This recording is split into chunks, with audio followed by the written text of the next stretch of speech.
Tarik ses semongko Kini tinggal aku sendiri.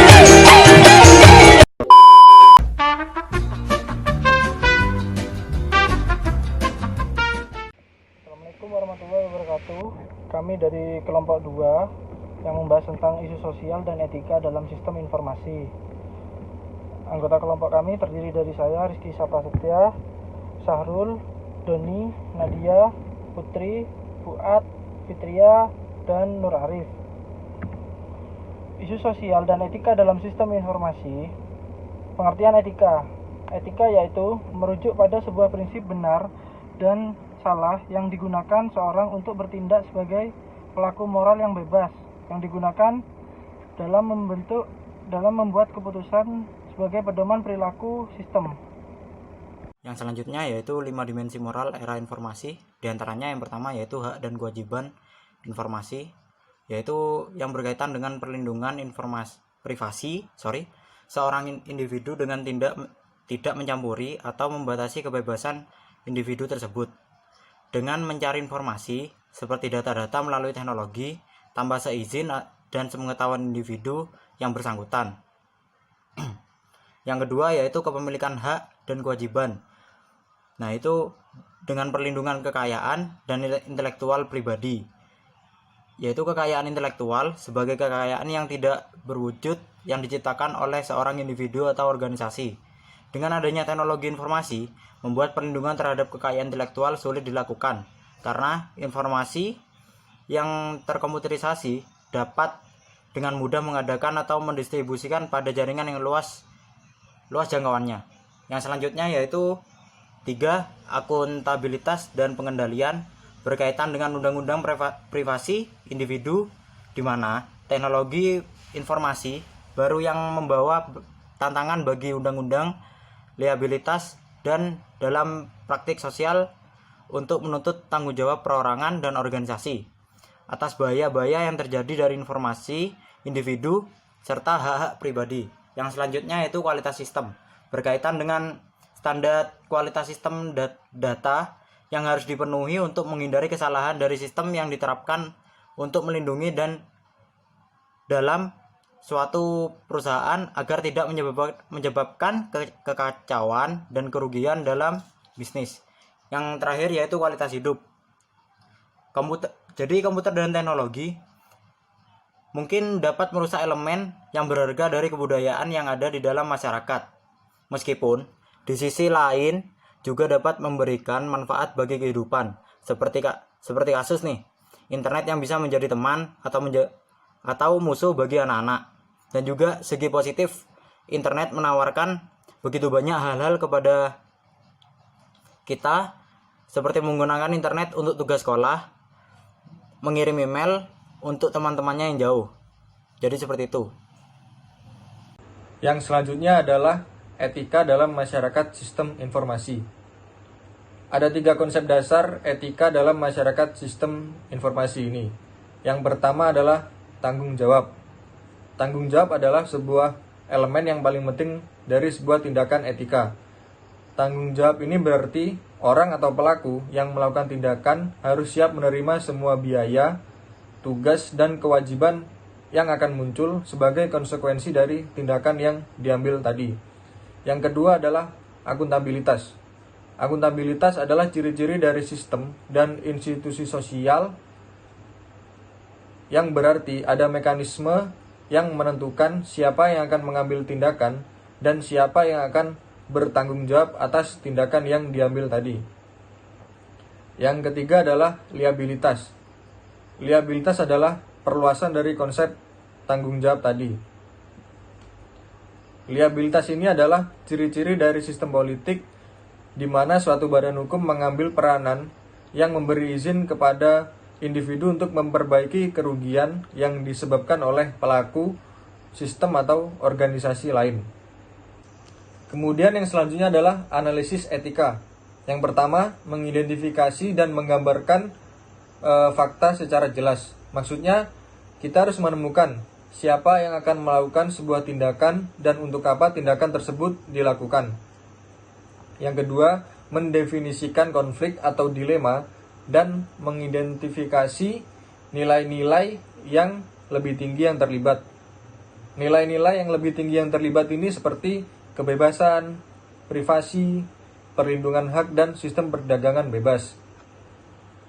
Yang ketiga adalah mengidentifikasi pihak-pihak yang berkepentingan. Kemudian yang keempat, mengidentifikasi pilihan-pilihan yang beralasan kuat yang bisa diambil.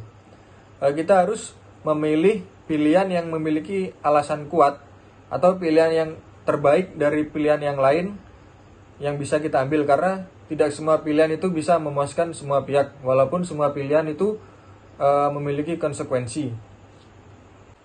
Yang kelima adalah mengidentifikasi konsekuensi-konsekuensi yang mungkin terjadi akibat dari pilihan yang diambil.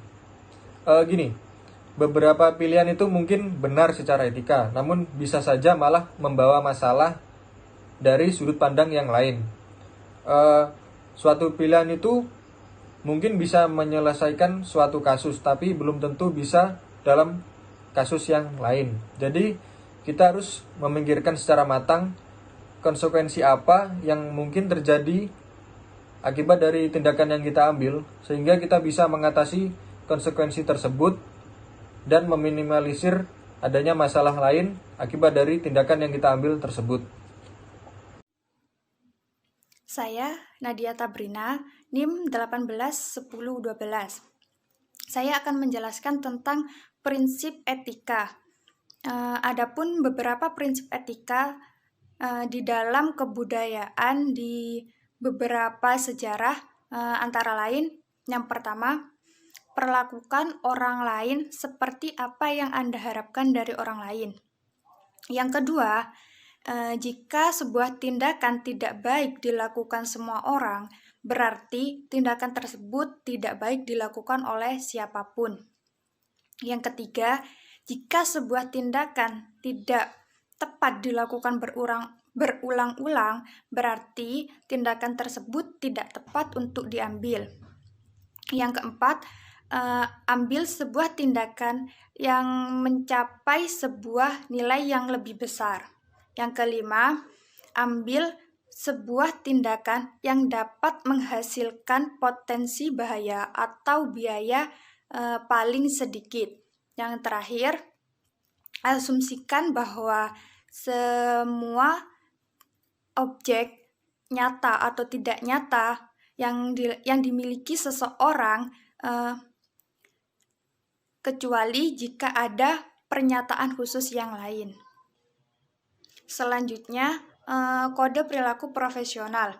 Kode perilaku profesional ini disebarluaskan oleh asosiasi profesional yang memiliki kewajiban dan hak khusus, karena klaim khusus mereka atas pendidikan, kebijaksanaan, dan kehormatan. Kelompok profesional ini memiliki tanggung jawab atas sebagian aturan dari profesi mereka dengan menentukan kualifikasi dan kompetensi yang dibutuhkan. Baik, terima kasih atas waktunya. Saya di sini Putri Setia yang akan melanjutkan presentasi selanjutnya. Materi yang akan saya bahas yaitu dimensi moral dalam sistem informasi. Dimensi moral dalam sistem informasi ini ada 4. Yang pertama yaitu privasi. Privasi merupakan kata-kata yang sering kita dengar, yaitu suatu klaim individu untuk dibiarkan sendiri. Maksudnya yaitu dibebaskan dari pengawasan orang lain maupun organisasi lainnya. Sebagai contoh, misalnya jutaan karyawan menjadi subjek pengawasan elektronik maupun teknologi tinggi lainnya. Nah, teknologi dan sistem informasi terhadap privasi menjadi sangat murah, menguntungkan, dan juga mudah, efisien.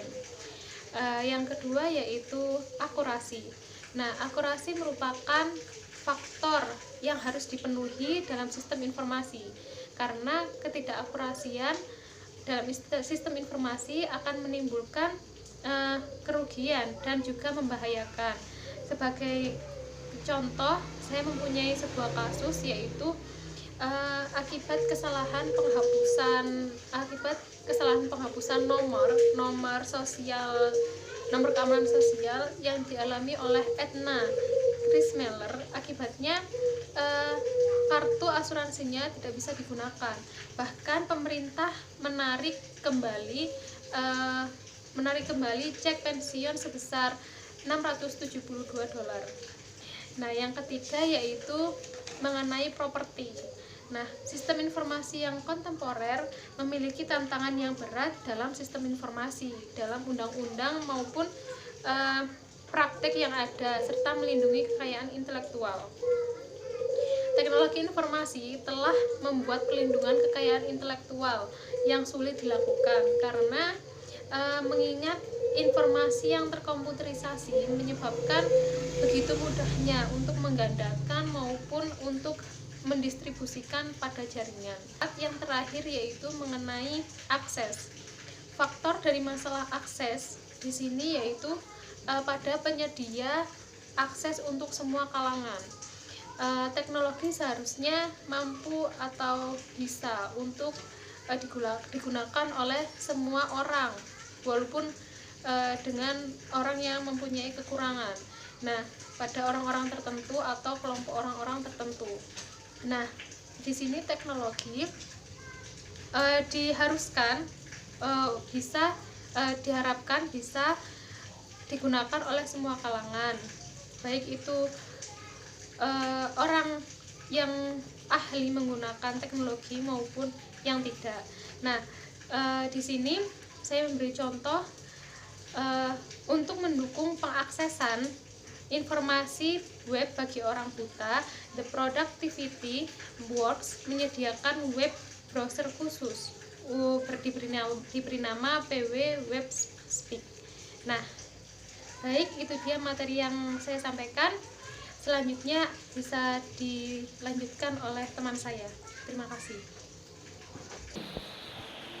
Assalamualaikum warahmatullahi wabarakatuh. Nama saya Fuadul Karisma, NIM 1908 1020 1035. Di sini saya akan melanjutkan presentasi dari kelompok saya. Selanjutnya adalah perlunya etika dalam pemanfaatan informasi manajemen. Banyak permasalahan etika dan sosial dengan penggunaan sistem informasi yang berkembang luas. Di antaranya adalah 1. Perlindungan hak kepemilikan intelektual. 2. Membangun akuntabilitas sebagai dampak pemanfaatan sistem informasi. 3. Menetapkan standar untuk pengamanan kualitas sistem informasi yang mampu melindungi keselamatan masyarakat, dan lain-lain. Nah, dari permasalahan etika dan sosial yang berkembang itu ada 2 hal penting yang menjadi tantangan manajemen untuk dihadapi, yaitu 1. Memahami resiko-resiko moral dan teknologi baru. Nah, maksudnya apa? Perubahan teknologi yang cepat mengandung arti bahwa pilihan yang dihadapi setiap individu berubah dengan cepat juga. Keseimbangan antara resiko dan hasil, serta kekhawatiran kemungkinan terjadinya tindakan yang tidak benar. Artinya, perlindungan atas hak privasi individu telah menjadi permasalahan etika yang serius dewasa ini. Di samping itu, penting bagi manajemen untuk melakukan analisis mengenai dampak etika dan sosial dari perubahan teknologi.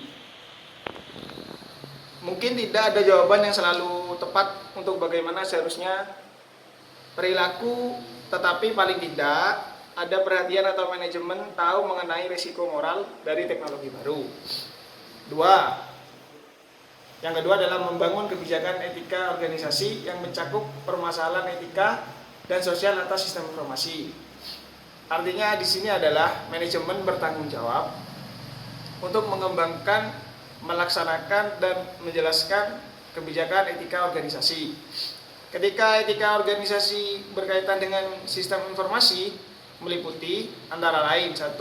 Privasi, 2. Kepemilikan, 3. Akuntabilitas, 4. Kualitas sistem, dan 5 adalah kualitas hidupnya sendiri.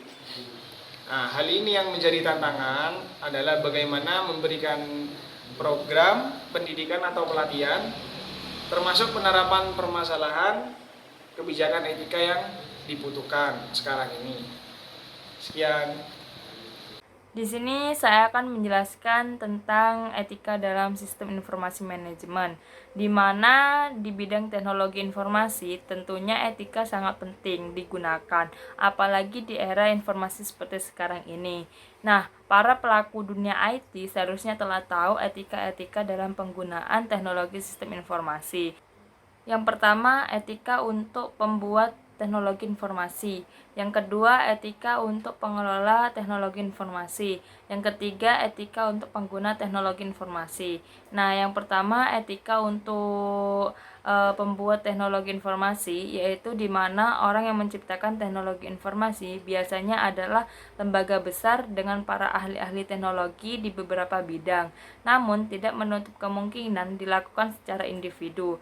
Dalam membuat teknologi informasi, tentu harus memperhatikan etika IT, yang tidak boleh menjiplak atau mengambil ide atau karya orang lain. Dimana contohnya seperti pihak Apple yang menggugat pihak Samsung dikarenakan bentuk produk dari pihak Samsung menyerupai produk Apple. Nah, setelah di persidangan, akhirnya dimenangkan oleh pihak Apple. Yang kedua, etika untuk pengelola teknologi informasi, yaitu orang yang mengelola teknologi informasi, misalnya adalah provider telekomunikasi. Etika bagi pengelola yaitu merahasiakan data pribadi yang dimiliki oleh klien mereka. Selain itu juga tidak boleh melakukan pelanggaran perundang-undangan ITE. Yang ketiga, etika untuk pengguna teknologi informasi, di mana pengguna menggunakan teknologi informasi untuk membantu menyelesaikan masalah dan mempermudah pekerjaan mereka. Etika bagi pengguna teknologi informasi yaitu tidak melakukan atau menggunakan aplikasi bajakan yang dapat merugikan pembuat. Pengguna harus menghormati hak cipta milik orang lain, tidak merusak teknologi informasi, yaitu contohnya bila mengutip tulisan dari blog atau halaman lain yang dimasukkan ke dalam blog sendiri, maka diharuskan untuk menulis atau mencantumkan backlink sebagai bentuk pertanggungjawaban atas kutipan yang telah dilakukan. Perkenalkan, nama saya Nur Arif Afandi. Di sini saya akan memberikan kesimpulan dari materi yang telah kelompok kami sampaikan. Kesimpulannya adalah permasalahan etika yang disebabkan sistem informasi adalah menciptakan akuntabilitas atas konsekuensi sistem informasi, menetapkan standar dan kualitas sistem pengamanan yang melindungi keamanan individu dan masyarakat, yang melindungi nilai dari institusi penting bagi kualitas kehidupan masyarakat. Meskipun sistem komputerisasi telah menjadi sumber efisiensi dan kekayaan, sistem komputer memiliki beberapa dampak yang akan mempengaruhi nilai dari etika para pengguna sistem informasi. Dampak tersebut dapat terjadi secara terus-menerus apabila umat manusia tetap menggunakan jasa dari komputerisasi modern. Kesalahan yang tidak terlalu serius biasanya disebabkan oleh kualitas data yang buruk yang dapat menyebabkan kekacauan dan kerugian dalam bisnis. Sehingga kesalahan sekecil apapun dalam komputerisasi dapat menyebabkan masalah yang serius bagi individu, perusahaan, organisasi, maupun praktek sosial lainnya. Demikian apa yang kelompok kami dapat sampaikan, semoga bermanfaat bagi teman-teman semuanya. Apabila ada kesalahan, mohon dimaafkan. Cukup sekian. Wassalamualaikum warahmatullahi wabarakatuh.